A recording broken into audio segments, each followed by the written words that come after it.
I work in the medical profession, for those who don't know me, and we had a patient coming in for a shot, and it was an adult coming in to get, I believe it was a tetanus shot. And, if you know my personality, I'm very sarcastic and I like to use humor when I'm talking to people. And the patient said to me, is that gonna hurt? And I was like, no duh, it's a needle. It's gonna hurt. But if you release and just relax as much as you can to the shot, it's gonna be less painful. I think that we just have this tendency to fight things that are uncomfortable for us, things that we don't like, that create discomfort. And so I really feel like this topic was needed for me. I know somebody else is feeling what I'm feeling. So what I mean by surrender to the pain is nobody wants to go through painful situations.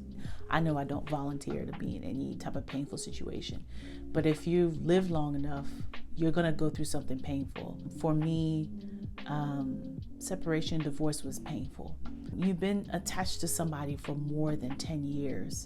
When the word says two will become one flesh, I try to visualize it like tacky sticky tape. And you take two pieces of tacky sticky tape and you take it on the sticky side and you put it together. And then you let that sit together for hours and days and years. And then you say, well, let's separate that. And it could be any type of separation. It's still a very painful thing to do. So, I remember when I was learning how to swim. I don't know if any of you guys remember this, but I don't know if you remember when it was time to learn how to float. And your parent or dad or mom or whoever would do it would come underneath you and would grab your body, and they would say, relax, relax under my arms. And if you relax your body, you will float. If you fight and you get all your muscles tense, then you're going to sink. Our body would float in the water if we would just surrender our body and not fight. And that came to me while I was struggling some things in my life, and God said, just surrender. And what I saw was so beautiful. I remember sharing that with one of my friends. I said, I saw a beautiful lake, and I just remember being deep in the water, and there were beautiful landscapes. There were mountains and there were trees. It was just a beautiful landscape, and the sun was out, and it was a beautiful day. And I just remember seeing Jesus in the water with me, waist deep in the water. And I remember him putting his hands under me. And when he had his hands under me, he said, baby, you gotta just let go. You can't, if you keep fighting, I can't help you float. I can't put my hands under you and help you float. Let me hold you. I've got you. And that is what I'm trying to say, is don't fight the pain. I know that's a hard thing to digest, but don't fight the pain. I just am tired of fighting. I don't know if anybody else feels this way, but I'm tired of fighting. I'm tired of wrestling. I'm tired of pushing. I'm tired of fighting against the pain, because it doesn't make it go away faster. It makes the process take longer. Point one would be, don't fight the pain. Don't fight the pain. Point number two would be, don't mask the pain. So I don't know about you guys, but food is I have a food addiction. I would really say I have a food addiction. Some people know and say, no, it's not that bad. Maybe not all food, but particularly sugar. If I'm having a bad day, the first thing I do is want to go to something sweet. So I don't know what your thing is you're using to mask the pain, but I've really felt God convict me about that. Nobody else sees it, it's just me. But the thing about how the Holy Spirit works is he will show you things in your life that you're doing that nobody else sees. And I know for me, I do a lot of self-medicating with food. And so food is one example. There are several examples I've thought about, busyness. Being busy can be a way of self-medicating rather than actually laying down, praying about it and letting go. The other thing that we do to try to mask pain is to distract ourselves. I will spend hours on YouTube. It's funny, I'm putting stuff here on YouTube, but I will distract myself with YouTube for hours. But distraction is a way of trying to distract from the pain. So we either eat the pain or numb the pain with food, or we get busy so that we don't have to think about the pain, or we distract the pain with TV, with movies, with Facebook, with YouTube, with Instagram, whatever it is. It still prolongs the healing process because you're not taking the time to consciously realize I'm in pain and to seek help or fix it. If I have a broken leg or a broken ankle and I walk on this broken ankle over and over and over, it won't heal. So prolonging it by saying, well, I've got a broken ankle, I'm just going to take some ibuprofen, I'm just going to take some Tylenol, I'm just going to take this pain pill. If the pain doesn't disappear temporarily, you'll feel great, but in the long term, it won't make the pain go away, and more importantly, it won't heal. Every person's different. The time that it takes for them to heal is different.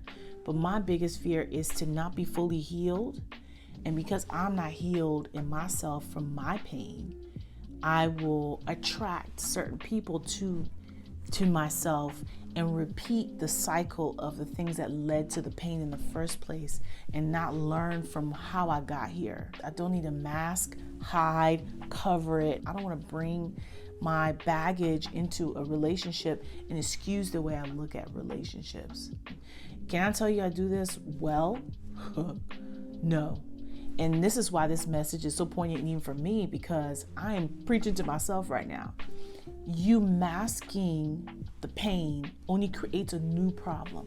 I'm masking the pain with food and with candy and with cookies and with sweets, but I'm creating another problem for myself because now I'm struggling to lose weight and be healthy. And then I'm not being a good example to my kids about, how you deal with things when things are difficult. Self-medicating my problem, I'm creating a whole nother problem trying to deal with this problem. Don't mask the pain. It all comes back to you're going to have to spend time with God and you're going to have to pray. Saturday, I had free time and I decided to go and just walk and pray rather than go to Chick-fil-A and get a shake, which, can I tell you, that's what I wanted to do. I didn't want to go for that walk. I wanted that shake.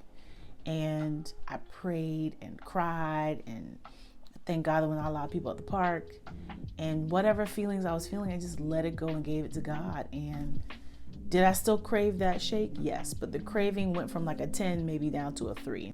Not perfect at this, Today I ate a piece of cake at church, so but you just have to keep submitting that to God and saying, God, I need help because I don't want to keep self-medicating the pain. I want to surrender to you and let you heal me. That's what I think, we need to try to ask God to do. And I believe he's faithful to do it because he wants us to have true healing. Romans 8:28, that all things work together for good of those who love him and are called according to his purpose. All things work together for good. So the third point I would make is let God heal you so he can use this pain. God never wastes a pain. God can use your pain to not just bless you, but to bless other people. Pain has a way of revealing other things that you didn't realize that you were struggling with. So I can think of, I always like to use medical analogies because that's the world I live in. I had a patient say, I went into the hospital for what I thought was acid reflux, and I kept ignoring it, and then I went into the hospital for what I thought was reflux, but I was actually having a heart attack. And thank God that pain signaled him to go and do something else. Sometimes pain has a purpose, and we miss the purpose when we're trying to mask it, we're trying to fight it. Pain can sometimes signal us that there are other areas in our life that we've not dealt with. Past issues, self-esteem problems, issues with abandonment. I can tell you a list of different things that sometimes pain has to reveal to us, and we're supposed to learn this lesson. I think that people try to teach us this lesson, Life tries to teach us this lesson, and some of us learn through the examples of other people. Some of us don't require pain to learn. But I can tell you, in my stubborn nature, sometimes it takes pain to teach me, and for some of you. And so pain always has a purpose. Sometimes it's to reveal some things in you that you didn't know you were struggling with and you had an issue with.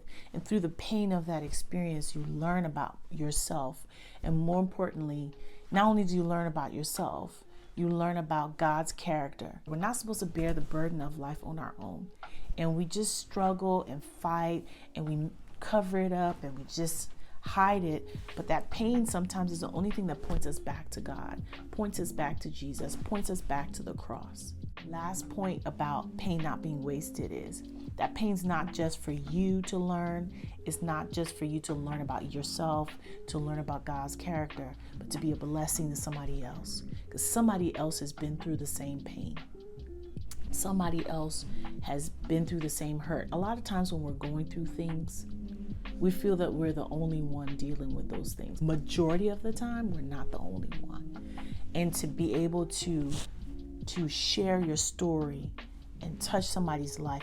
If you've not lost a loved one or a spouse, sometimes I can say, oh, I'm so sorry for your loss, but I can't really feel the pain you felt. Now, when you've lost a spouse and then you're talking to somebody who's just lost their spouse, what a powerful witness you can be to them, because you're still dealing with the pain and you're allowing God to heal you. And here's this person with the fresh wound saying, hey, I'm struggling, and you can speak into their life very specifically. You can pray very specifically because you've been there. So,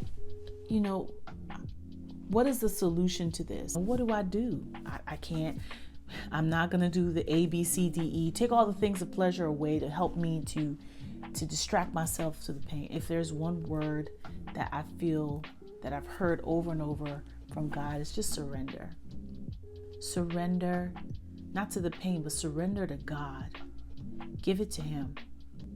Yeah, I'm trying to think of other things to say, but surrender to God. Surrender the pain to Him. There's a scripture in Romans 5:3 that talks about suffering, but we also glory in our sufferings because we know that sufferings produce perseverance. Our suffering, it's not wasted because it will build character in us. It will build strength. It's allowed me to be patient. It's allowed me to wait on God.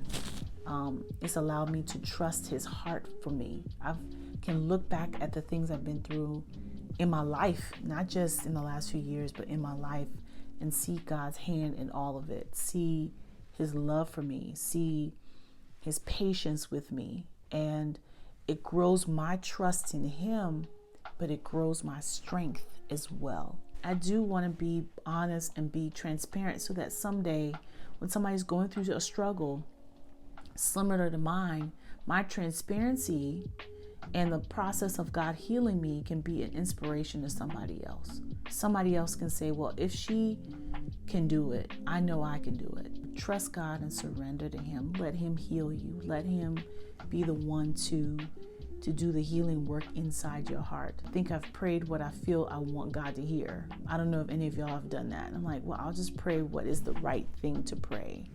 And God knows your heart. So who you fooling? I know. I think about that all the time. And I want to be honest with God. And I just don't want to continue to do it. It's causing more harm than good. But how do I handle that pain? Please help me, Lord, to handle the pain. And you heal it from the inside out. Now I want to learn better ways to deal with it. I want to give it to you, Lord. I don't know. I just look at God as our Father, and I know as a parent, if a child says, I'm struggling and I just need you to help me, what won't He do for us if He knows that we're having a hard time? So just be encouraged today, sis. He wants to heal you. Give it to Him. Stop masking it. Stop hiding it. Stop fighting the healing. Surrender. All right, guys. So hope this is helpful to you guys. Hope it touches somebody's heart, and share it if it helped you. All All right, guys. See you later. Bye.